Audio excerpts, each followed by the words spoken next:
These calves had nowhere to turn. Imagine being a baby, barely a month old, shivering in freezing temperatures. You can. What's up, guys? Welcome back to my series that I'm calling Connecting the Disconnected. This episode, we're talking about the video you just watched, and this group, again, Mercy for Animals. But first, before we debunk their video, I wanted to talk about what exactly are you looking at in this video. And these are called calf huts. Now, calf huts are used in the ag industry to give animals their own little personal space, while also being able to ensure they're going to stay nice, warm, and also have their own shelter. Now, the important thing to remember about calf huts is that they're deep bedded, which means they have enough straw in there. The calves are able to kind of nestle in there if it gets cold enough and kind of create almost like a nest around them, if that makes sense.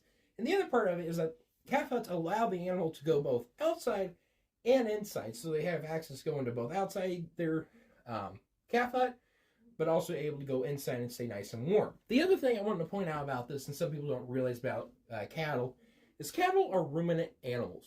Ruminant animals generate a lot more heat than me and you do.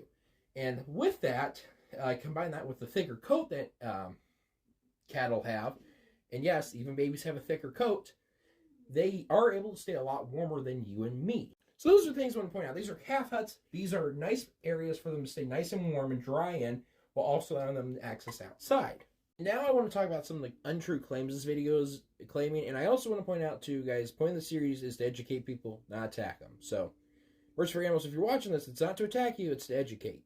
First thing I wanted to point out in this video is that they make this claim. Imagine being a baby, shivering, in freezing temperatures.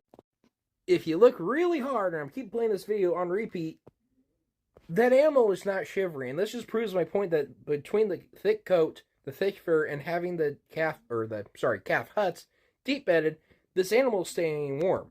Also, if the temperatures were so cold this animal was shivering, it would have went inside the hut and laid down and tried to nestle in the deep bedding instead of standing outside. Animals aren't dumb. They'll go where it's warm, but if they're completely fine and they feel comfortable, they'll go outside. Also, this video claims that these animals are covering the waist, and I wanted to point this out to everyone. When calves lay down, they'll lay down, their leg will extend out, and then they'll lay down like this. So this part of the leg is going to be laying in their straw. If an animal is filthy, the whole entire coat of the animal will be dirty. If you look at the back of the video, the whole entire coat is not dirty. It's very clean, it looks very nice and very healthy. Now, I'm going to ask everyone to do a little something different with this video. I appreciate all the likes and I appreciate the reposting. I'm going to ask you to tag Mercy for Animals in the comments. I want to try to get them to see this video because it's simply not true as what they're saying. I appreciate you guys watching.